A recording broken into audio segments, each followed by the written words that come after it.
Hello everyone, welcome back to my channel. I hope you're all doing well today. As you guys can tell by the title of this video, today we are talking about Moira. Before we get into that, however, I'm really excited to announce that I'm finally a partner with Loot Crate. For those of you who don't know what Loot Crate is, they're basically a big gaming merchandise company where every month they'll ship you out a box of just gaming gear based around the theme of that month. If you guys remember my room tour a couple months ago, I actually own a few of these Loot Crate boxes and I've been applying for ages to be a partner with them. So for this to happen, it's pretty exciting and I feel like it's another stepping stone in my YouTube journey. So you know what, for today's video I am going to be doing a giveaway for one of these Loot gaming boxes that was sent to me. I think this box was for the month of December where the theme was off-world or something to do with space. The first item in the box is a Gears of War 4 blanket in red and black. I haven't opened the packaging on any of these things, so I don't know what size this blanket is, but based on the feel, I think it's a medium. There's also a Halo t-shirt in size medium, which I'm struggling to open here, but there's a printed bird design on it, and I think the quality of the shirt is decent enough for something that you get in a subscription box.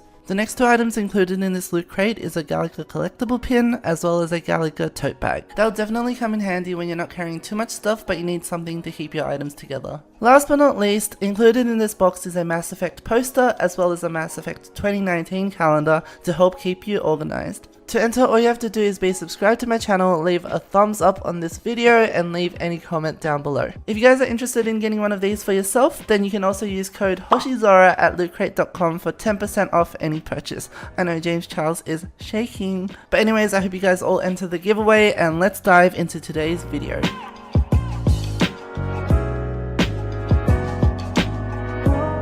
So y'all know that lately there's been just so much discussion in Overwatch about, Mercy, the reworked Mercy movement, Goat's meta, how Reaper is becoming so strong and tanks are suffering because of it. But one hero that hasn't gotten as much attention that she deserves and has been pretty much in the background the whole time is Moira. Now, I don't consider myself a Moira main or a good Moira player by any stretch of the imagination, but I really do enjoy playing the hero. I think she has a really fun mix of both healing and damage abilities, and being able to zip in and out of fights and dodge things at the last second is always a thrill. Having said that though, what I realized over the past few weeks is that Moira is really not in a good spot at the moment. Before I go any further though, I just want to clarify that these are my observations playing Moira in Masters and above. I think that the experience is definitely a lot different in lower ranks. Anyways, what I noticed over the past few weeks and what really came to me as a surprise was that people would actually flame me and say really nasty things if I picked Moira over say Anna or even Mercy. So I had to think about it and try to come up with reasons why that was the case. And honestly, it comes down to one simple fact that Moira just lacks utility. When you think about it, Moira can pretty much only do two things, either heal or damage. And in higher ranks and professional play where people are actively communicating, coordinating, and healing for each other, not having any sort of utility whatsoever is really a disadvantage. When you compare Moira to someone like Anna, it just feels like Anna can do so much more and do everything so much better. She can heal more, she can deny important ultimates with her sleep dart, she can heal from practically anywhere on the map as long as she has vision of you, not to mention how powerful Bionade is as an ability with a cooldown. On the other hand, you have Moira who basically just throws some balls around and calls it a day. Even Mercy, with all her nerfs and all her problems, still has more utility than Moira, which is why she's still seen as a somewhat acceptable pick in higher rank play. For example, Mercy can damage boost, she can fly to anybody that needs healing with her insane mobility,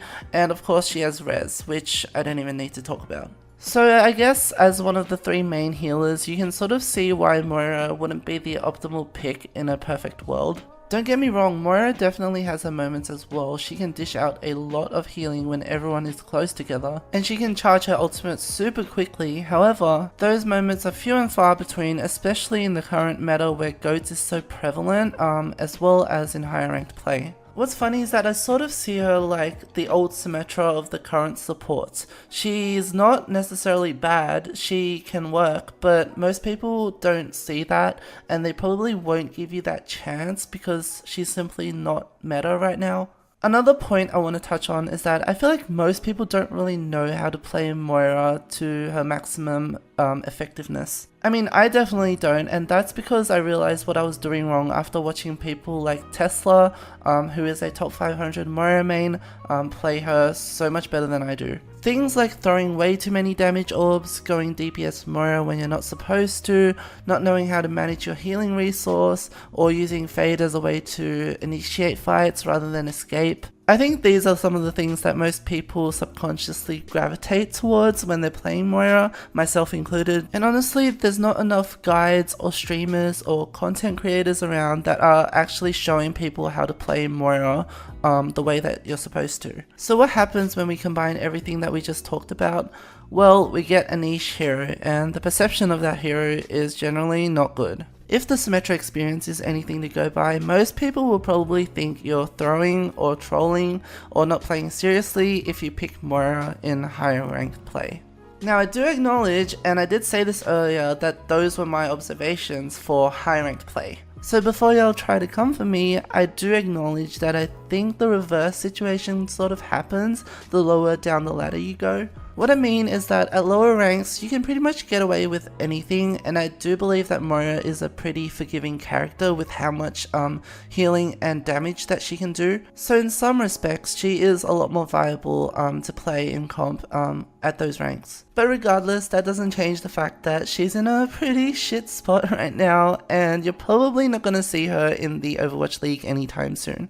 I do think the devs need to give her a bit more love and attention, and definitely give her a bit more utility than what she has right now, but I still find her incredibly fun to play nonetheless. Anyway guys, that's it for today's video. My voice is literally getting so hoarse, so I do hope you enjoyed watching it. If you have any thoughts or opinions of your own regarding Moira and her state in the game, then please feel free to leave them down in the comments below. Also, don't forget to enter my giveaway for a gaming loot crate full of goodies. To enter, all you have to do is subscribe to my channel, leave a like on this video, and leave a comment down below. Easy as 1, 2, 3. But yeah, I hope you all have a great day wherever you are, and I'll catch you in the next video. Bye! Hashtag rework Moira, anybody? Cover me now.